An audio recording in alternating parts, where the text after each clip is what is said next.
The following audio is via a Skype call. Let's talk about your juicy love with me, Una Drake. We explore relationships, dating, sacred union, communication, conscious love, healthy boundaries, and much more. As a dating and relationship coach for over 5 years, with a background in shamanic healing and metaphysical work, I've helped men and women, young and old, from all walks of life. My mission is to increase peace, joy, and love on planet Earth. So listen in and stay juicy. Yeah, boy, we're continuing the flow right here today. Your juicy love with Una Drake. I'm Dr. Pat. I get to hang out with Una like every month, every show, every time we do this. We just hang out, co-host this together. But your juicy love is something that Una Drake has created. And it doesn't just mean your relationship love. It means juicy love of life, juicy love in work. I mean, it doesn't matter what it is.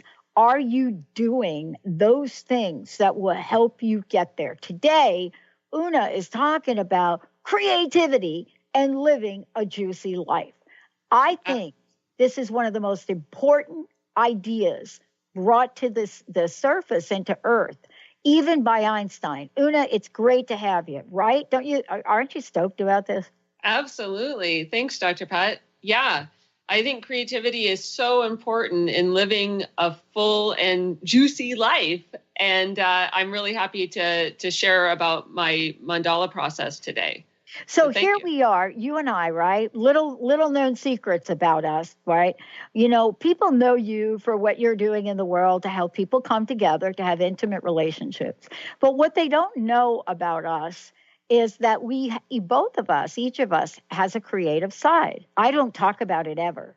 And when I was ready and prepping for the show, I thought about this and I asked myself this question: how has creativity helped us, and how does it help others step into their full, abundant, prosperous lives? What a great way to start that show. Yeah, absolutely. Well, I think creativity is so important because it can open us up to just parts of ourselves that we didn't have access to before. And I say that juicy, my little acronym of juicy is joyful, union, inspiring, creative. Yes. And so I think there's an aspect of creativity in any juicy life and any juicy love. And engaging in creative processes can help us open up to a broader range of what it is to be ourselves. And we can, by tapping into our own creativity, we can bring more of ourselves to our life.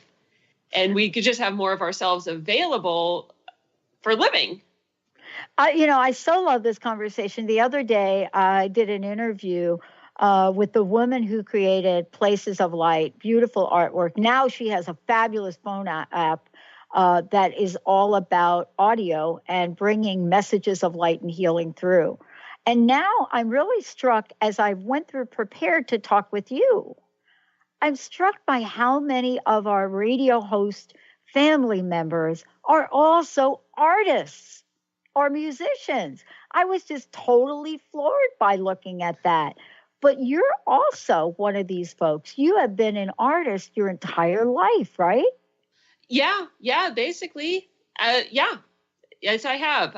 Not professionally an artist that entire time, of course, but I love art. And for me, it's always been an essential part of my own creative and expressive process. Yeah, and you bring it into your work because I see it in the work that you do to help people create juicy love relationships. I mean, the whole thing you do with mandalas and the workshop, I mean, it's incredible. When is your first memory of the joy you got from creating art? Can you remember that? Oh man, I think that it would be like in preschool. I've loved art my entire life. In fact, my mom tells stories from me in kindergarten where I didn't want to talk to the other kids. I would just I would just paint in a corner all day long. In fact, my teacher, I guess my kindergarten teacher, complained about it. But I just love to paint. I just love to be creative, So yes, at times in my life, I have preferred just creating to actually interact with other people. So, and there's no judgment about it either, because one of the things I want to talk about, and I want to share this, somebody came over my house not too long ago, and I was doing some house cleaning and rearranging. Especially Linda was here. Let's just be truthful. Linda was here, and she's a Virgo, triple Virgo, so she's helping with that. But out of the closet comes in these, what should I say, protected plastic covers, 2 comic books, right, from way back. And I was struck by and remembered how that brought me back to my childhood. My the first time that I can recall being inspired by creative arts was as a child. I would get these comic books and I would draw the comic characters. I didn't have a coloring book, but I would get the comic book, and then I would start to draw my own scenes of them. Yeah. And isn't that important for us to remember that every one of us is creative? Absolutely. Absolutely. And I think that a lot of times kids get shut down, in childhood or by their teachers, or comparing themselves to other kids who have more talent, in art, or can produce artwork that's more conventionally acceptable or whatever it is, or some people are just, some kids are able to make drawings that are more like what they picture in their head, and so they're happier with it. And some kids are not as happy, or maybe they're a Virgo and they're really critical of themselves and what they produce, But for anybody, we all are creative, and the creative process itself, if we can just allow ourselves to take what I call micro risks, basically. I mean, I think that in any creative process, it involves a micro risk, and there might not be an audience to put that risk in front of, but anytime that you say draw on a blank page, or, create a painting on a blank canvas, or even sit down to write a story on a blank piece of paper, that's a micro risk. Like you're literally putting a part of yourself out there. And, even if it's just for your own judgment, so to speak, even if you're the only person who sees it, it is a risk. Like you have to be accepting of yourself and loving enough of yourself to not shut that down if it doesn't, quote, like meet your expectations. And I think that that's really important. I think it's important to be able to do that, because in taking those risks, you're expressing yourself, and you're allowing yourself to take part in the process. You're allowing yourself to not be completely perfect all the time. Not that any of us is, but it's but sometimes it feels scary, I think, for people. It is scary to do that. I was telling you before the break, and maybe during the break I'll go get one of these pieces. I was telling you during the break that I went to a white elephant with my friends one Christmas, and they were giving away a gift nobody wanted, like 2,000 gold appetizer forks. And the minute I saw them, I knew that I would create something, these goddess heads with them. Cool. Never did it before. Didn't even have it. I just had no idea where that energy came from. But I followed it through, and I did it. And so often we don't follow it through. We don't try it because we're afraid of how it would look or feel. And I knew that when I created these, I wasn't creating them. They created themselves. But what do you say to folks that really maybe in their past have been criticized for maybe some art they did, or how can we help those folks start the process and give themselves that gift? That the outcome is not important. It's not about the outcome. And in my view, especially coming from my background in expressive arts therapy training, it's really about the process of creation. It's about the process of being creative. And it's not about what is actually produced. At least that's my philosophy about it. I view art and the creative expression as inherently therapeutic. And I think it's about giving yourself the opportunity and the space to, put paint to paper, or, put pen to paper, whatever it is, however you create art, or maybe it's making music. I love visual arts, and I've always loved painting and drawing. So that's what comes most naturally to me. And that's what I help people with in my mandala process. But honestly, it could be any creative expression. And it's about allowing yourself to express yourself through some sort of creative medium. Because as you create, as you express, then you're giving yourself a chance to process whatever needs to be processed. It could be emotions, it could be negative emotions, it could be positive emotions, it could be joy, it could just be putting more of yourself into the world. And that's beautiful. Yeah. No matter what the quote outcome is. The outcome doesn't matter. It's about the process. Yeah. And we're going to take a short break. When we come back, we're going to talk about the creative process. We're going to talk about, what happens when we can learn to be more open. And this is part of the work you do with people. You really help folks get to that place of being more open. What happens when we become more open? How do we do that, connect to each other, right? And how does creativity, how does that enhance the openness gene, that openness characteristic that each of us have? Because without that thing, we might as well be on our own planet. That's what I'm saying. Let's take a short break. Una Drake is in the house. We're taking your calls, your questions. Do you want to have some juiciness going on? 1-800-930-2819. 1-800-930-2819. We're going to take a short break. When we come back, we're going to tell you about what? The Mandala Play Shop. Of course we are. We'll be right back.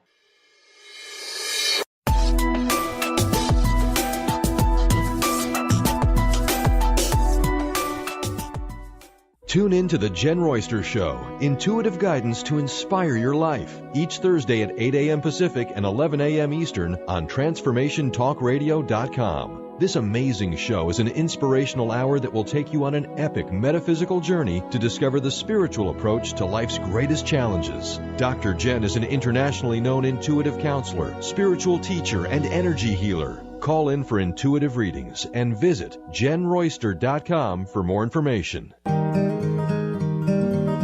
Interested in deepening your spiritual practice? The School for Esoteric Studies offers online training to spiritual seekers from all paths of life and individual coaching. Our courses synthesize Eastern and Western spiritual traditions based on meditation, study, and service applied to everyday life. To learn more about our courses and services, please visit www.esotericstudies.net.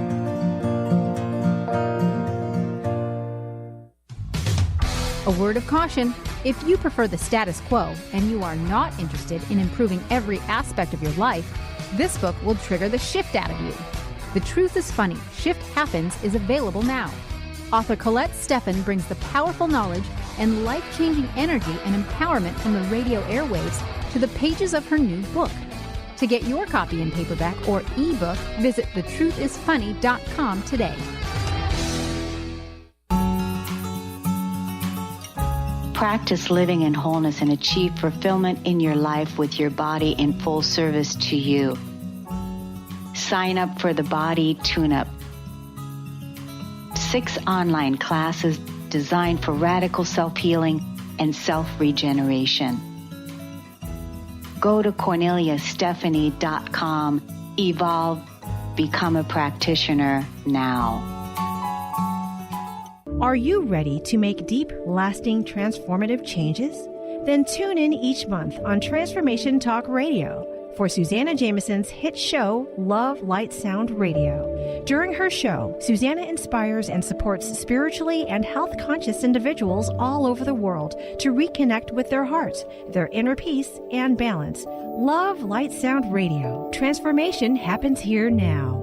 For more information, visit SusannaJameson.com. Is traditional medicine not working for you? Do you still feel as if your health isn't 100%? Here at the Holistic Medical Center, Dr. Nushin Darvish and the qualified staff look through the dimensions of wellness and start a healing plan prioritized to your needs. Our physicians assess the whole you until complete health is achieved. Get the help you need by visiting drdarvish.com or call 425-451-0404.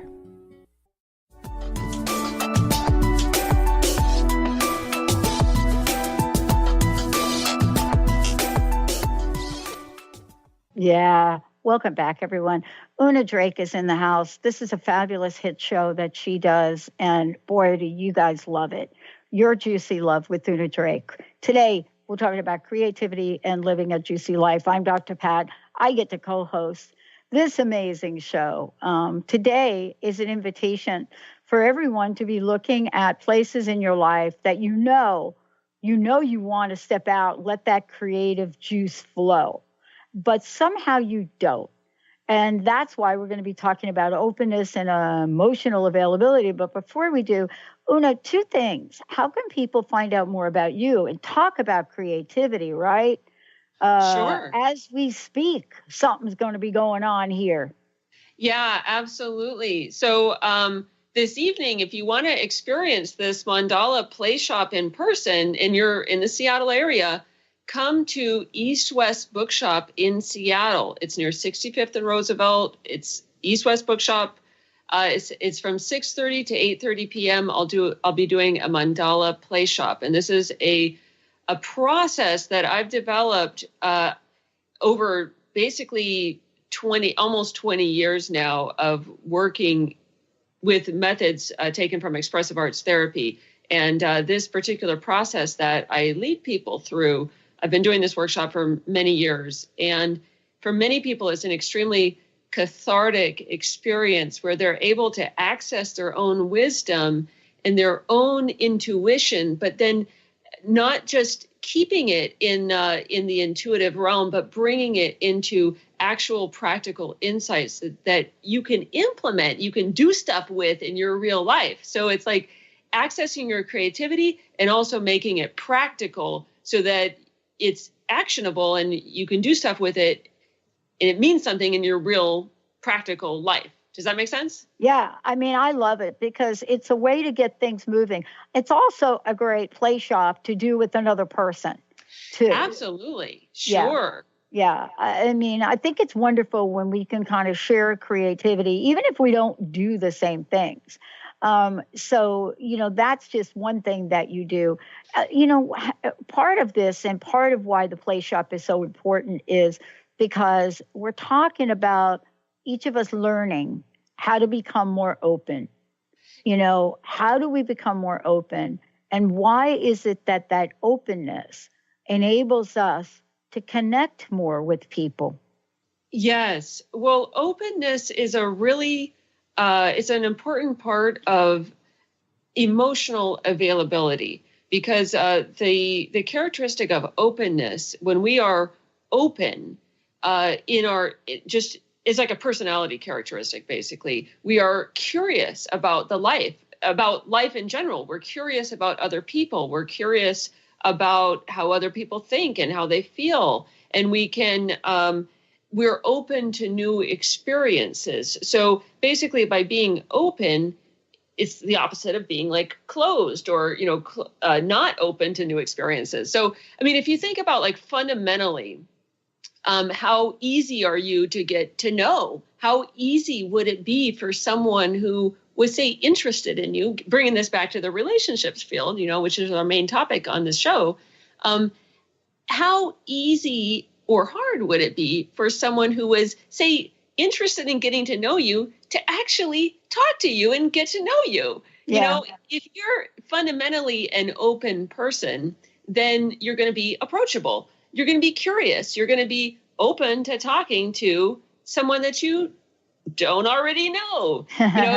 Think about like at a party, you go to a party and some people are just naturally approachable, and some people you might look at them, you might even be a little bit curious about them, but they give this vibe like, don't talk to me. Yeah. And that's not the only thing involved with the characteristic of openness, but if you think about it from that lens, like, how open are you being in your life? How many new things are you trying? How many new groups are you going to in a given week, et cetera? So how easy is it for someone to get to know you? Obviously, if you're in a situation where you want to meet a partner, increasing your openness is going to help you in that process. Does that make sense? Yeah. And it is really, and look, what a safe way to try and learn. Oh, because, how many times you work with couples, you work with individuals that are looking for their soulmate. And this one part, this openness part, is really the key. It's not only the key to somebody else really getting to know you really well, but the idea of being open allows us to really do more scanning, or let's just say more important scanning about who it is we're in front of right here. And openness is that thing that allows the energy of the universe, the thought mind of the universe, to come in to provide us with insights that we wouldn't have otherwise. Yeah, absolutely. And so in trying to help clients, in especially increasing clients who might know that they're a little bit closed down, or they might kind of struggle with openness, or they might struggle with, really feeling safe to connect with another person. I wanted to do my best to put together, things that I could, solid suggestions that I could make to other people to increase their own openness and increase their own capacity for emotional connection with other people, because this is something that a lot of people do really struggle with. And that's where it gets down to creativity. I mean, I think that increasing our creativity and increasing our own openness to our own creative process can be a really vital first step in increasing our overall openness in terms of life as a whole, and our own openness in relationships with other people, including, a romantic relationship. Does that make sense? It totally makes sense. But, what also makes sense is openness is also not just being open in our mind, but it's about the heart, the energy of the heart, isn't it? Yeah. That's what it really comes down to, because when we can be open in general, we become more emotionally attuned, and we become more emotionally attuned to other people. We become more sensitive to beauty. We become more sensitive to our own feelings, and knowing our own feelings and accepting our own feelings and experiences is fundamental to emotional intelligence. And because one of the first parts is just knowing how you feel and knowing what your own needs are, and then being able to express that to another person. But first you have to know it yourself, and you have to be able to be open to what's going on inside of you, and working through that in a creative process where it's safe and you have a safe way to process whatever emotions are coming up can be a really wonderful first step in that process overall, because you're getting to know yourself and you're expressing it first, just maybe in a very small way where you're the only one who's going to see it, whether it's writing or drawing or music. You don't have to share it with anybody. But if you can even just express it for yourself, that's a way of getting it out of your insides, basically. So you're putting it out so that you can see it, and almost kind of creating like a dialogue so that you can dialogue with your creation. So, and it's a way of just getting it out, getting it expressed. There's something fundamentally therapeutic about expression and self-expression. I think as human beings, we're fundamentally creative beings. Yeah, I actually work with some of the most creative people that I've ever come across. I mean, I thought about this earlier today, and so do you. But I thought about this, and if I looked at my corporate career, I am the least likely person to be in a career or to have been predicted to be in a career where I'm surrounded by extraordinary people that are open, they create. And I'm not just talking about creating art. You're going to show us in the next segment some of your art, some of the healing elements of creativity. But I'm talking about folks that have that inside creativity energy to create new technology or to create new ideas for communicating to people. Not just about creating great sliders and banners and stuff like that, but truly tapping into all of the elements and all of the senses to create. When we come back, I'm going to ask you about how do we engage all of the senses, our sixth sense, all of them, in the creative process. And what happens when we do? How does that help us heal emotions? Yeah, that's the favorite. Let's take a short break. We'll be right back. Una Drake is in the house. When we come back, I'm going to give you lots of information. Don't forget, please write this down. You know, she's got a mandala play shop at East West Books tonight. Wednesday tonight, 8:30, I think it is, or is it? It's 6:30. 6:30 to 8:30. Yeah. Yeah. So much fun, and we're going to talk more about that when we come back. What is it about art, creativity, and all of the above that completely taps into our cells to heal? Stay tuned. We'll be right back.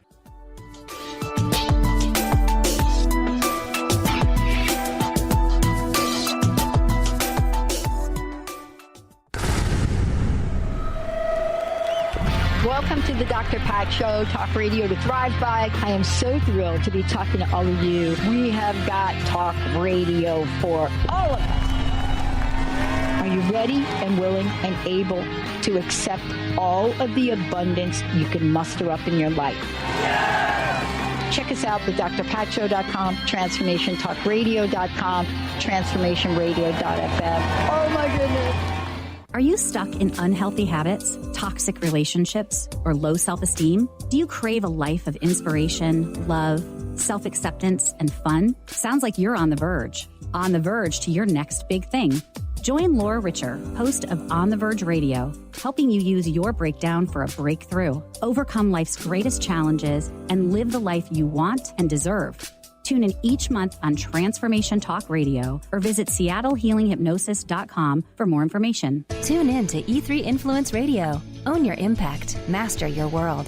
In this new hit show, Sarah Luce, empowerment coach and spiritual mentor, teaches us how to achieve our greatest potential to positively affect everything and everyone. The time is now to enlighten our minds, empower our hearts, and take energized action to raise the consciousness of our planet. Sarah shows us how with simple, easy-to-implement steps. To find out more about Sarah Luce and her E3 Influence program, visit sarahluce.com.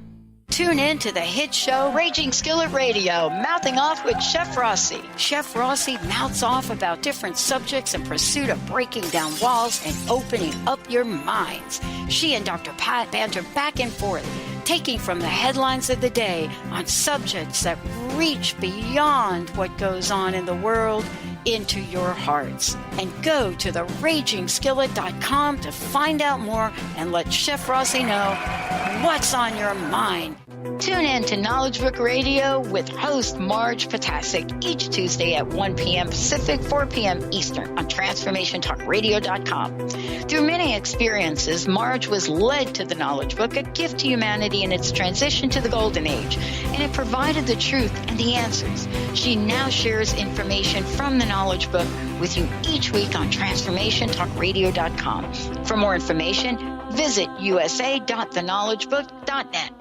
The Truth is Funny, Shift Happens with Colette Marie Steffen is excited to welcome Karen Benton as a monthly guest host. Tune in on the third Wednesday of each month at 8 a.m. Pacific Time to regain confidence and trust in your capacity to create change in your life, your health, your family, and your well-being. Karen Benton is a mother, nurse practitioner, certified body talk practitioner, Franklin Method instructor, and owner of Limitless Living LLC. For more information about Karen, visit KarenBenton.com.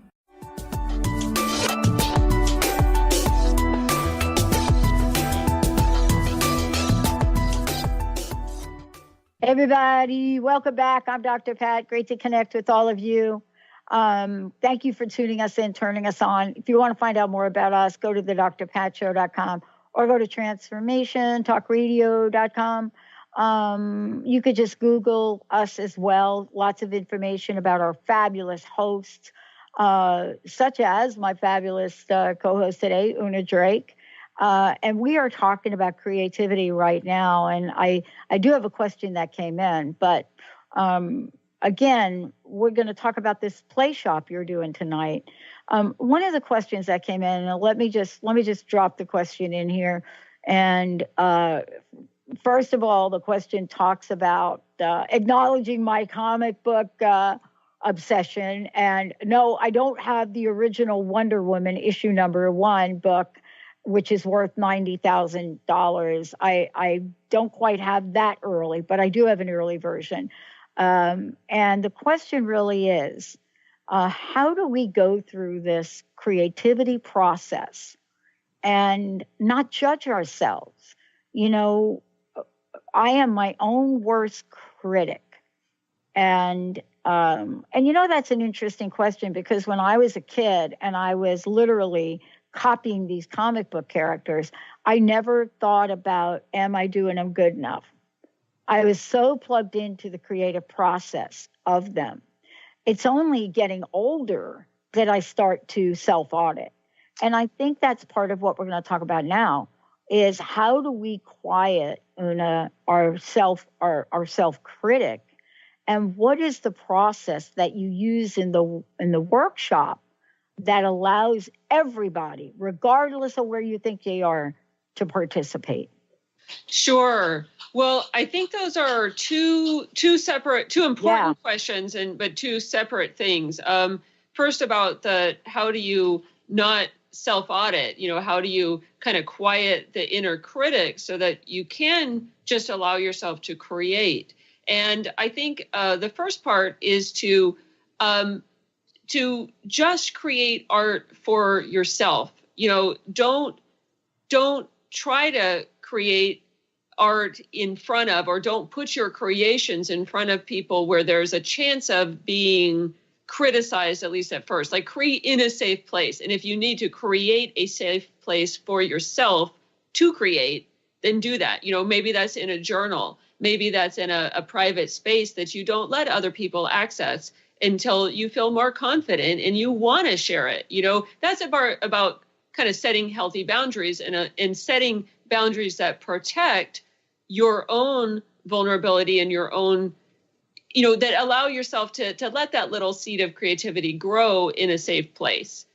And then the second thing, just internally, is just do it. You know, try to access the joy in the process, and eventually, you know, the inner critic, I think nobody's inner critic completely goes away ever. I mean, I know all creative people struggle with having some critic inside, you know, and the part of the creative process is to just do it, you know,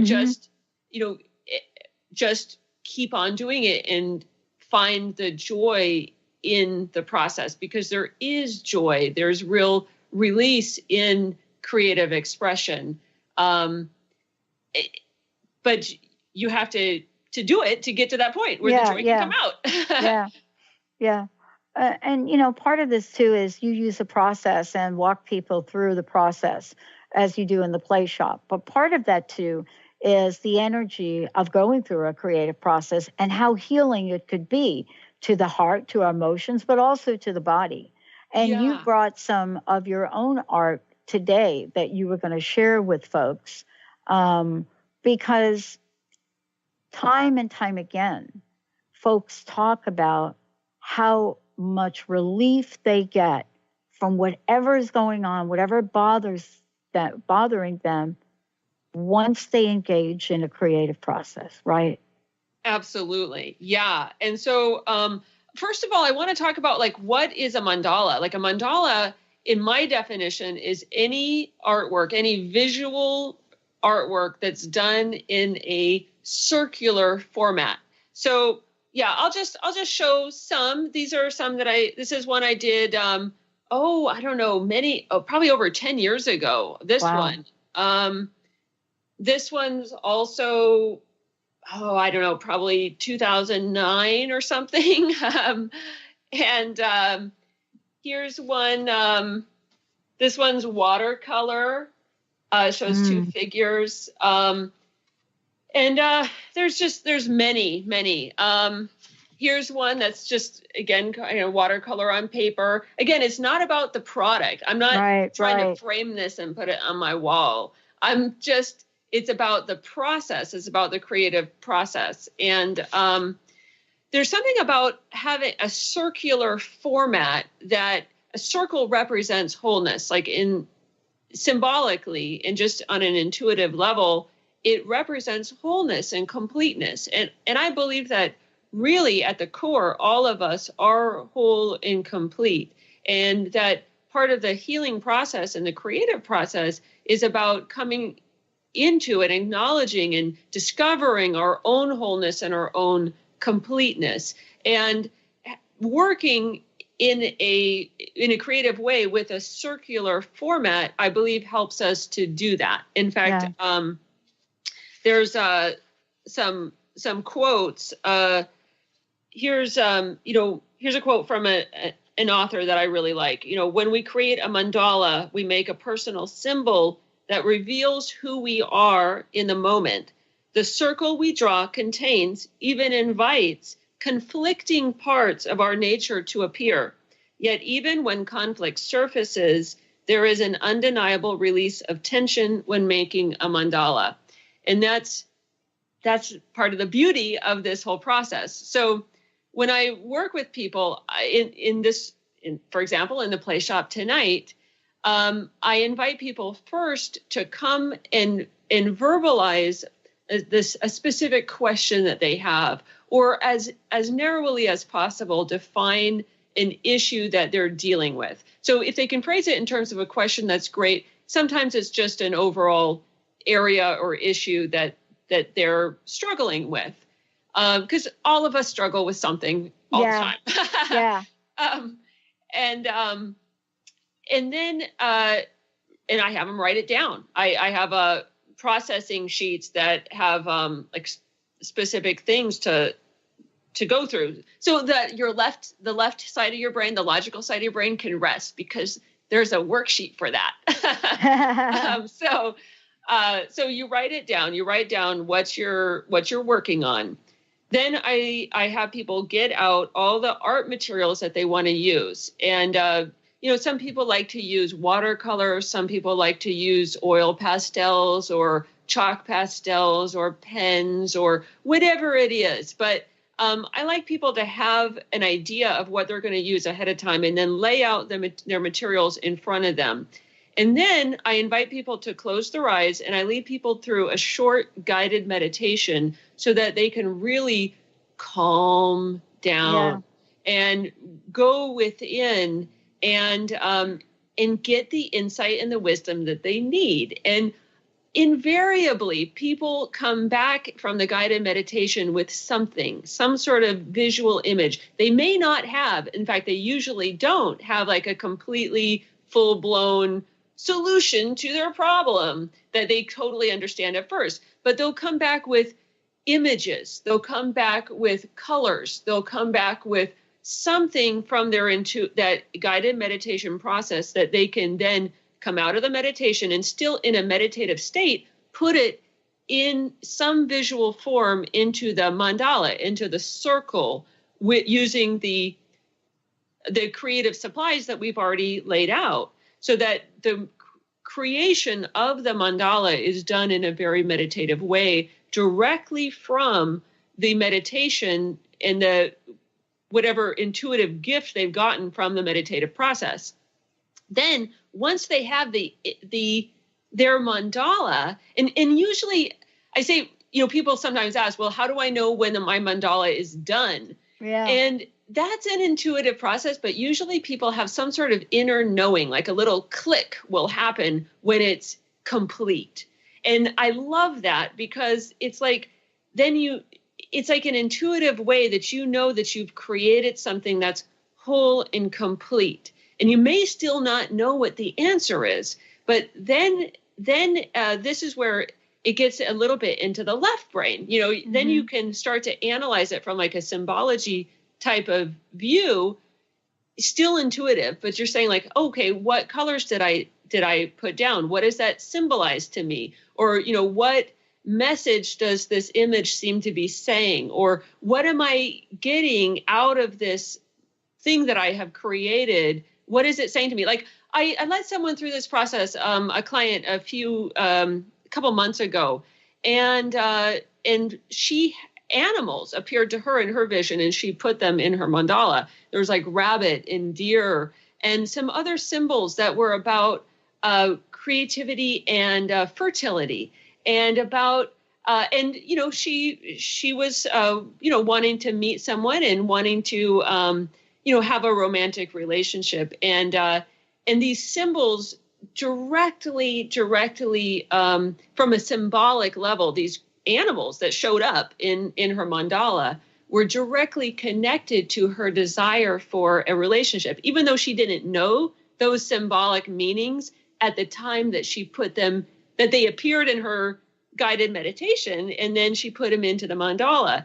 But she had this connection with them because it came from her. Yeah. And it was like a gift from her own intuition, from spirit to her, that she then had a deeper understanding and a deeper connection with those elements, that she could then have hope for that and bring that energy into her life in a new way. Does that make sense? Well, I'll tell you what it does do. It talks to the power of the work that you do with people. It really addresses what many have said decades and decades ago, that our life experiences not only get embedded in the energy of our heart, but they get embedded at the cellular level. And, when I think about the creative process and how we use and can use almost all of our senses, including our sixth sense, that we have the ability, through what you're referring to as openness, to really look at and move through beautifully different aspects of our life that are buried in our subconscious and bring them forward to be healed. And I think that is super powerful. Now we're finding out that art therapy, for example, when I went to school, I wanted to incorporate art therapy into my practice, and it wasn't approved. It wasn't a thing.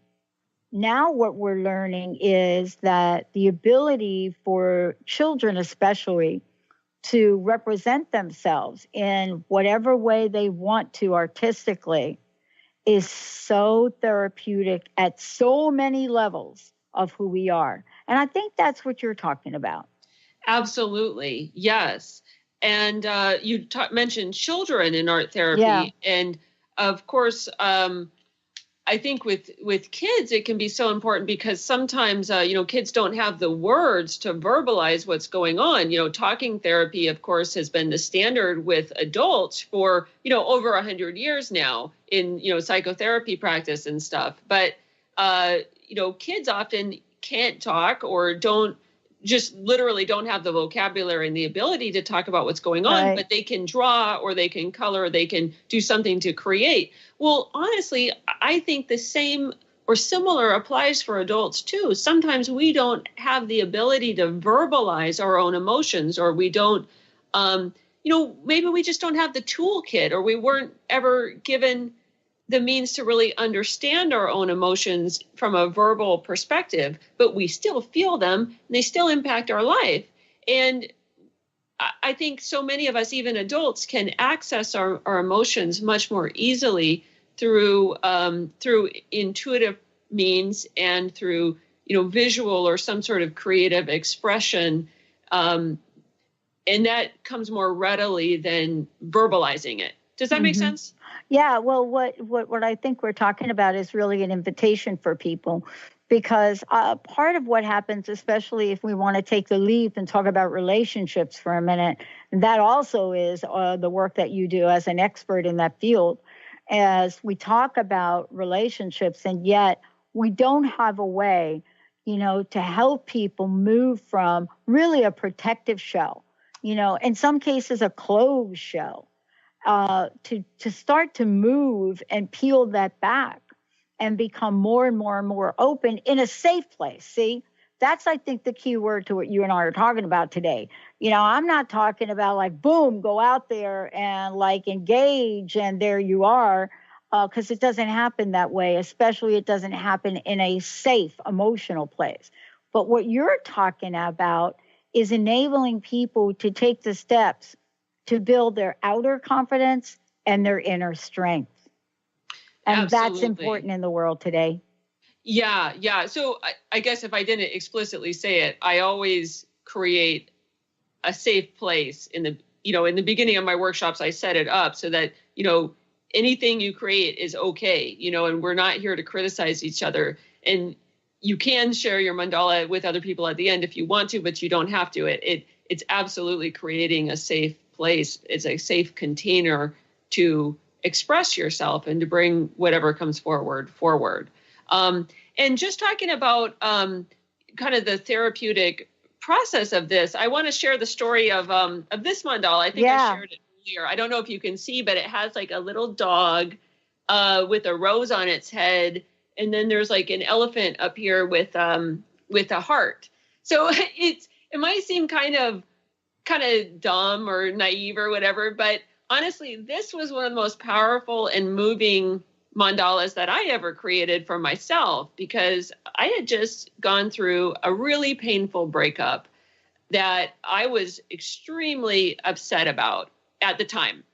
And I was doing my own mandala process for myself to deal with my emotions. And when the dog appeared with the rose on its head, I mean, in the elephant, it's Ganesh, who's meaningful to me. But I was like, why is there a dog? I don't get it, But then after thinking about it, I realized that one of the things that was missing for me in the relationship that I just ended was a feeling of what I really wanted in a relationship that I hadn't been getting was like having a sense that my partner really was happy to see me, was really excited, was really that devotion, that kind of a dog can symbolize,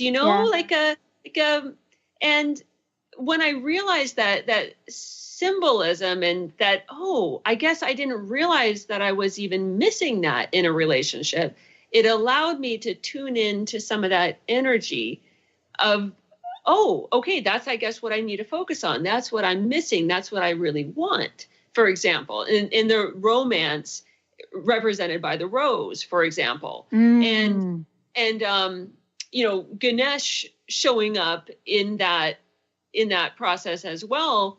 It was like, Ganesh is going to open the doors for me. That I can be gifted with this. I just have to keep going a little bit more, and it's there. And it really gave me hope to keep on going, and to keep hope alive, for that relationship that I really wanted. And it allowed me to kind of tune in on that energy that I had no idea how to articulate what was missing in the past relationship. Yeah. But that symbol of the little puppy dog with the rose on his head, kind of silly, but it was very meaningful for me. And it allowed me to understand what what I really wanted. Does that make sense? Well, what it does is it actually allows you to completely experience full expression of yourself in whatever layers of yourself you are. We all have layers. We have layers, even at birth. We come into this world and we have the layers of the experience of our mothers and our fathers and, what we experienced in growing in the birth cycle. And then we're born into this world and we create layers. We have layers and layers and layers that become us. And creativity is such an important role. I mean, we look at people that are iconic figures in so many ways that we can point to. And we look at what we know about them in our modern time. So we can't go back and look at artists centuries ago, right? We know something about them, but we could take a look at now the artists or the creative people right now. And the most creative people, according to an article I read the other day, and people may or may not agree, are not the artists we see with their beautiful paintings, maybe in a gallery in Soho, right? I mean, clearly that's a group of people. We're looking at these people that are creating a new version of fantasy for the world. Whether it's Stan Lee, who, by the way, is still alive, right? Stan Lee, better known as Stan Lieber, born in 1922. He's 95. He does cameo appearances in all of the Marvel superhero movies. Wow. But he is the creator. So now we're seeing a level of creativity to the mass public that they are relating to. Because I know, and you know, that Iron Man isn't really a thing. It's a comic book thing. But yet, when you go to the movie theater, like I went to the latest Infinity Wars, right? A row of kids all dressed up in these comic book characters. And so does it make sense? Absolutely, it makes sense. Because the one thing that we are all hungry for is the level of creativity that enables us to surprise, to do, to express. And I think that's the work that you do in integrating creativity and love all together for juiciness. Absolutely. Yeah, that's really well put. So I think, the more creativity that we can bring into our lives, the juicier we'll be, the juicier our lives will be, and the juicier our relationships can be as well. Well, I want to make sure that everybody knows about the workshop, so tell folks about it. Also tell them about Juicy Love, how they can find out more about that, how they can work with you directly, all of the above. Thank you so much for today. And then also, I'd love to get your personal message. Sure. Yeah. Well, people can get a hold of me at my website, unadrake.com. And also on this show, I'm giving away 5 brief tarot readings. If you email me I forget what I said to put in the thing, but put tarot in the subject line. Or just email. Just Una, email me. Yeah. Una at unadrake.com. And I'm giving away 5 short tarot readings. First 5 people who respond. Yeah. Right. So my website's unadrake.com. The workshop tonight, the Mandala Play Shop tonight is, again, it's Wednesday. Today is Wednesday, May 23rd, for anyone who might be watching the recording. But the workshop is at East West Bookshop in Seattle from 6:30 to 8:30 p.m. So come on down. I'd love to see you there. My personal message is stay juicy, stay engaged with the creative process, stay engaged in expressing yourself and living a juicy life. You've been listening to Your Juicy Love with me, Una Drake. Tune in each month as Dr. Pat and I co-host together, creating juicy conversations, and every second Monday at 12 p.m. on Transformation Talk Radio. I interview amazing guests, and you'll learn how to transform your relationships so you can stay juicy. To learn more about me or to listen to past shows, visit my website at unadrake.com.